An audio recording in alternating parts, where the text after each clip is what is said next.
Hello दोस्तों, कैसे आप सब? उम्मीद है जो अच्छे होंगे। चैप्टर नंबर 1 के पार्ट 6 को देखेंगे। अभाज्य संख्या, भाज्य संख्या, सह संख्या किसे कहते हैं, इस तरह के टाइप के जितना प्रश्न होगा सबको हम क्या करेंगे, कवर करेंगे। और जितना प्रीवियस क्वेश्चन होगा उस सबको हम देखेंगे। तो सबसे पहले सह संख्या किसे कहते हैं, या को प्राइम नंबर। सह संख्या का इंग्लिश नाम क्या है? को प्राइम नंबर। तो वैसी कोई दो संख्या है जिसका एचसीएफ यानी कि मॉस 1 आ जाए, उसे हम लोग क्या कहेंगे? सह संख्या, को प्राइम नंबर। कोई दो संख्या जिसका एचसीएफ अगर 1 चले आएगा तो सब संख्या क्या हो जाएगा? सह संख्या के अंतर्गत आ जाएगा। देखिए जैसे 2 3 को जब एचसीएफ हम लोग बनाएंगे ना तो 1 आएगा। 1 2 को भी एचसीएफ बनाएंगे तो 1 आएगा। 3 5 का एचसीएफ बनाएंगे तो 1 आएगा। 41 43 का अगर एचसीएफ बनाएंगे, मौसा बनाएंगे तो 1 आएगा। इसका डिफिनेशन क्या हो गया? वैसी दो संख्या जिसका एचसीएफ मौसा 1 आए उसे हम लोग क्या कहेंगे? सह संख्या, को प्राइम नंबर कहेंगे। उसके बाद हम लोग देखेंगे भाज्य संख्या, कंपोजिट नंबर किसे कहते हैं। तो वैसी संख्या जिसका कम से कम 3 गुणनखंड हो उसे हम लोग क्या कहेंगे? भाज्य संख्या कहेंगे। 3 गुणनखंड का मतलब हुआ 3 को संख्या से कटना चाहिए। 3 से अधिक कितनों संख्या से कटे कोई दिक्कत नहीं है। एग्जाम्पल देखिए, 4 किससे कटेगा? 4 किससे कटेगा? तो 1 से कटेगा, 2 से कटेगा ना, तो 4 से कटेगा। तो 3 गुणनखंड हुआ ना।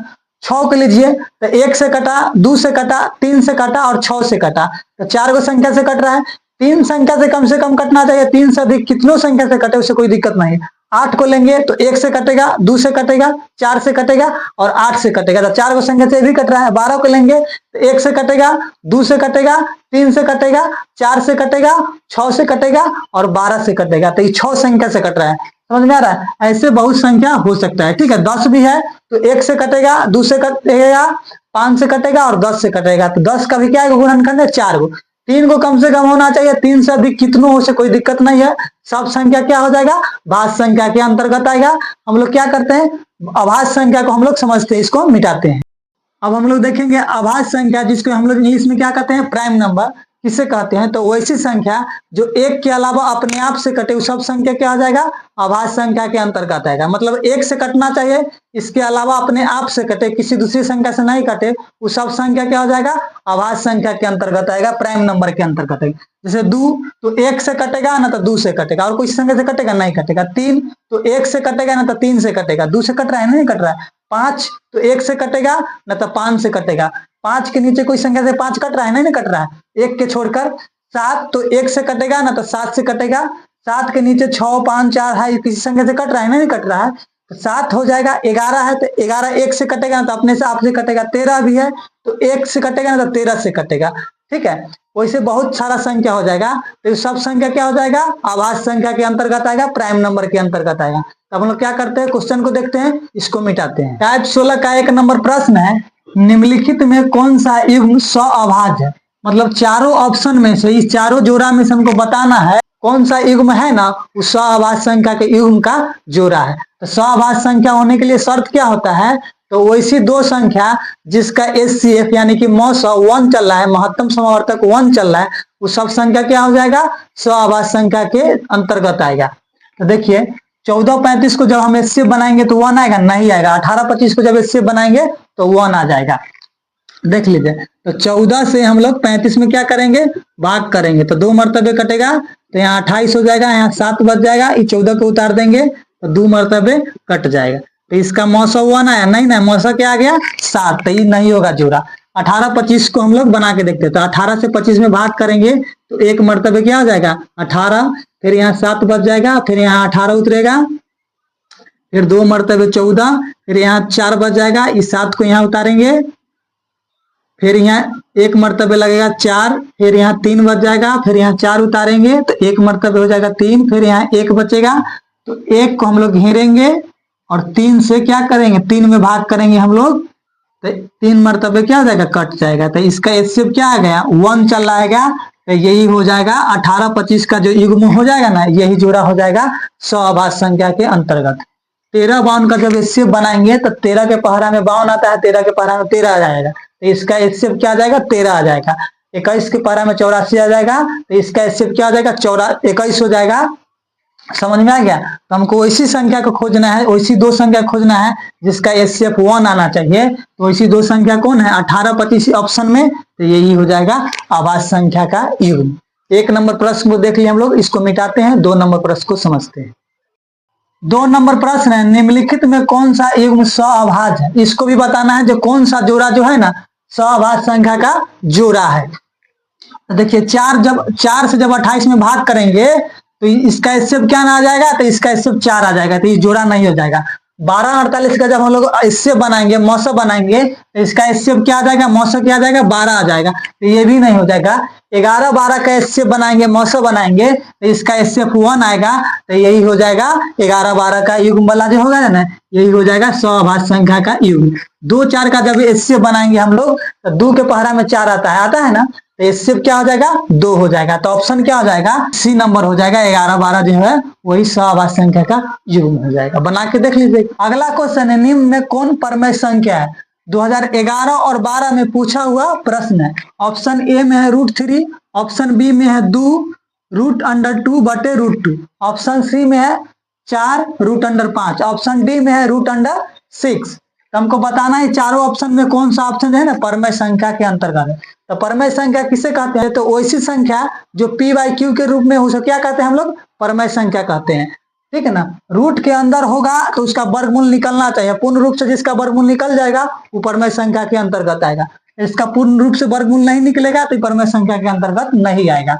देखिए यहाँ पर क्या है, 2 √2 में गुना का संबंध है, समझ में आ रहा है ना। तो ये 2 √2 से ये 2 रूट कट जाएगा, तो यहाँ पर क्या बच गया, 2 बच गया। यहाँ पर क्या है, 4 प्लस √5, तो √5 का वर्गमूल नहीं होता है, √6 का भी वर्गमूल नहीं निकलता है। तो ऑप्शन सी, ऑप्शन डी और ऑप्शन ए जो हो जाएगा ना, ये परमेय संख्या नहीं अपरमेय संख्या हो जाएगा। और ऑप्शन बी जो है ये परमेय संख्या हुआ। क्यों, क्योंकि √2 से √2 क्या हो गया, कट गया, तो बच गया क्या, 2 बच गया। तो परमेय संख्या का डिफिनेशन क्या होता है, तो वैसी संख्या जो p/q के रूप में हो, मतलब p/q के रूप में हो, रूप में, और q = नॉट 0, मतलब बटा में उसको 0 नहीं होना चाहिए, वो सब संख्या क्या हो जाएगा, परमेय संख्या के अंतर्गत आता है। तो इसको बटा में ना कुछ हो तो हम 1 मान सकते हैं। किसी भी संख्या के ना कुछ हो तो बटा में 1 होता है, और किसी भी संख्या में 1 से गुना करने पर कोई फर्क नहीं पड़ता है। तो ऑप्शन बी जो हो जाएगा ना, ये परमेय संख्या हो जाएगा।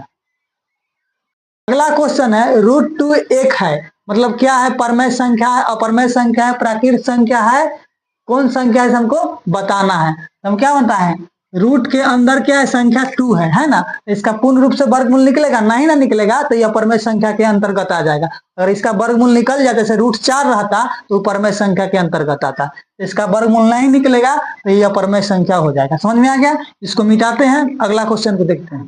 अगला क्वेश्चन है, निम्नलिखित में कौन अपरमेय संख्या है? ये चारों ऑप्शन में से बताना है जो कौन सा ऑप्शन जो है ना वो अपरमेय संख्या है। तो देखिए √64 और √36 है, तो √64 का वर्गमूल क्या निकल जाएगा, 8, और 36 का क्या निकल जाएगा, 6। तो ये ऑप्शन क्या हो जाएगा, गलत है, ये परमेय संख्या हो गया।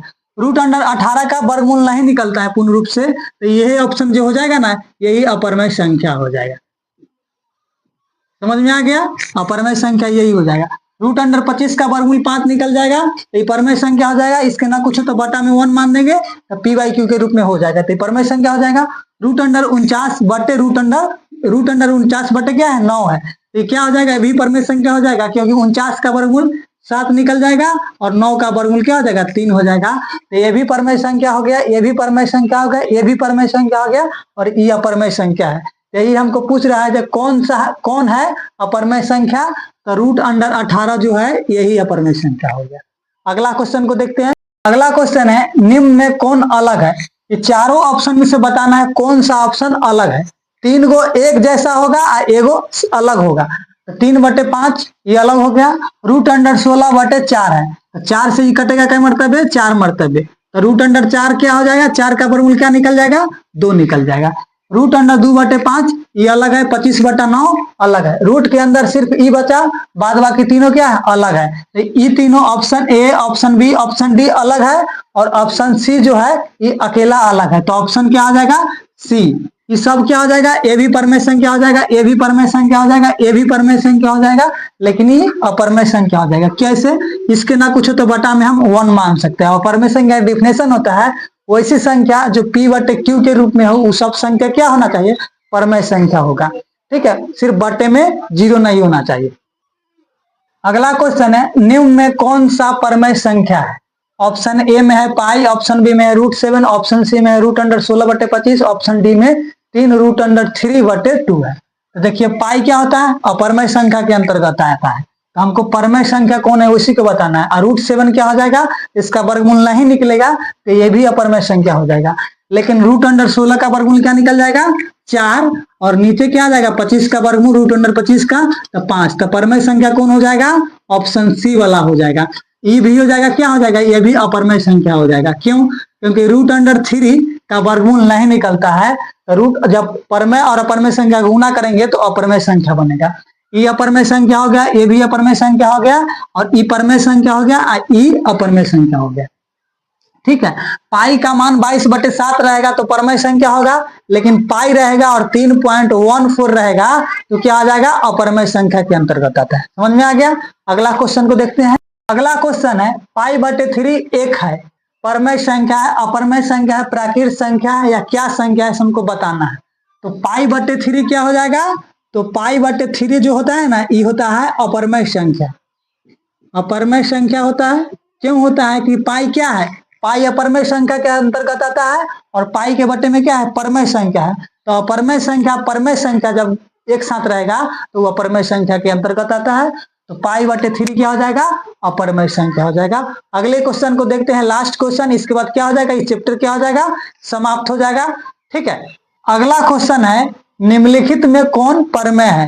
ये चारों ऑप्शन में से बताना है कौन सा ऑप्शन जो है वो परमय संख्या होगा। तो देखिए सबके ऊपर क्या है, रूट है, और ब्रैकेट के अंदर संख्या है। तो सबसे पहले क्या करते हैं हम लोग, ब्रैकेट का काम करते हैं। ब्रैकेट के अंदर जो चिन्ह होगा उसका काम करेंगे, और प्लस का चिन्ह होगा तो प्लस के काम करेंगे, माइनस का चिन्ह होगा तो घटाव के काम करेंगे, गुना का चिन्ह होगा तो गुना के काम करेंगे, भाग का चिन्ह होगा तो पहले भाग के काम करेंगे। तो रूट के रूट रहने देते हैं। रूट के अंदर संख्या क्या है, तो 36 64 है, तो दोनों को जोड़ देंगे तो क्या हो जाएगा, 100 हो जाएगा। तो √100 का वर्गमूल क्या हो जाएगा, 10 हो जाएगा। तो परमय संख्या यही हो जाएगा, यही ऑप्शन जो हो जाएगा ना, यही हो जाएगा परमय संख्या। रूट के अंदर 64 + 36, रूट के अंदर संख्या क्या है, 25 25, तो दोनों को जोड़ेंगे तो रूट अंडर क्या हो जाएगा, 50। तो 50 का वर्गमूल नहीं निकलेगा तो यह अपरमय संख्या हो जाएगा, तो ये नहीं लेना है हमको। √49 + 49 है, तो इसको जोड़ देंगे तो क्या हो जाएगा, 98 हो जाएगा रूट के अंदर, तो इसका भी वर्गमूल नहीं निकलेगा। रूट के अंदर संख्या क्या है, 36 + 36, दोनों को जोड़ देंगे तो रूट अंडर क्या हो जाएगा, 72। तो ये भी परमय संख्या, ये भी परमय संख्या नहीं हो जाएगा। तो हमको परमय संख्या कौन था, तो रूट अंदर 36 + 64 चाहे 64 + 36। ठीक है, तो ऑप्शन ए हो जाएगा।